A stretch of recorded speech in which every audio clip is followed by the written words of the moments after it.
ირაკლი კობახიძის განკარგულებით უკვე მიღებულია გადაწყვეტილება და სახელმწიფო ზრდის ყულევის ქარხნის დაფინანსებას. აქამდე $5 მილიონ იყო საუბარი, თუმცა მას შემდეგ რაც უკვე ირაკლი კობახიძე მოაწერა ახალ განკარგულებას ხელი, $8 მილიონ $200,000-მდე იზრდება ყულევის ნავთობგადამამუშავებელი ქარხნის დაფინანსება და საქართველოს განვითარების ფონდი, ანუ სახელმწიფო ფონდი არის ჩართული ამ საქმეში. სპეციალისტების მთავარი კითხვა რა ინტერესები გააჩნია ქართულ ოცნებას ნავთობგადამამუშავებელ ქარხანაში, რომელიც ისედაც არაერთი კითხვით არის მოცული. ყულევის ნავთობგადამამუშავებელი ქარხანა არის სწორედ ის ქარხანა, რომელშიც ოქტომბერში შევიდა 1000-ობით ტონა რუსული ნავთობი. ეს ნავთობი შემოიტანა ტანკერმა, რომელიც საქართველოში შემოსვლიდან ძალიან მალევე დაასანქცირეს და უკვე იმ დღეს, როცა ირაკლი კობახიძემ ხელი მოაწერა ახალ განკარგულებას, თავად კომპანია რუსნეფტი, რომლიდანაც შეძენილი იყო ნავთობი, ასევე აღმოჩნდა ბრიტანული სანქციების ქვეშ. სპეციალისტები ახსენებენ ქართულ ოცნებას თუ რამდენად დიდი რისკია ასეთი ტიპის ქარხანაში სახელმწიფო მონაწილეობა, მაშინ, როდესაც ძალიან ცხადად ისმის დასავლეთში კითხვები ყულევის ნავთობგადამამუშავებელი ქარხანა გამოიყენება თუ არა რუსეთისთვის სანქციებისგან თავის არიდებაში დასახმარებლად, სახელმწიფო არათუ დაფინანსებას უნდა ზრდიდეს ამ პროექტში, არამედ გამორიდებას უნდა ცდილობდეს.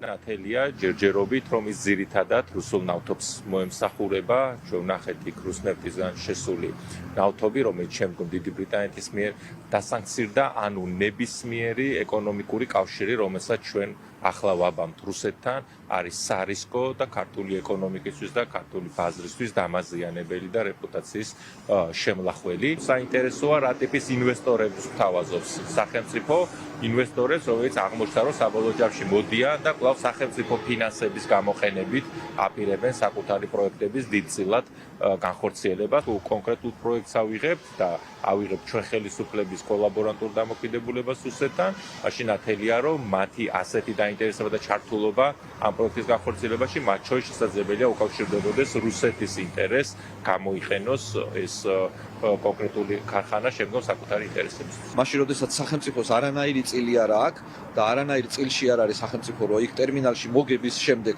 სახელმწიფო ბიუჯეტში თანხა შემოვიდეს, უბრალოდ აუხსნელია გარდა სხვა ინტერესებისა, რატომ უნდა იყოს სახელმწიფო ყულევის ტერმინალში ესე აქტიურად ჩართული მის მუშაობაში. არ არის გასაჯაროვებული სახელმწიფოსა და ყულევის ტერმინალს შორის ურთიერთობა, ანუ რა წერია იმ ხელშეკრულებაში, რა ხელშეკრულებაც აქვს დადებული. რეალურად ყულევის ფუნქცია არის რუსული ნავთობის ევროპაში გატანა. აი ეს არის მათი ფუნქცია, მათი ძირითადი საქმიანობა. ეს ნავთობი რა გზებით მოხდება ყულევის ტერმინალში, სხვადასხვა კომპანიები, სანქცირებული კომპანიები გადაყიდიან მესამე კომპანიებზე თუ როგორ გაკეთდება, ამას პერიოდულად ნახავთ.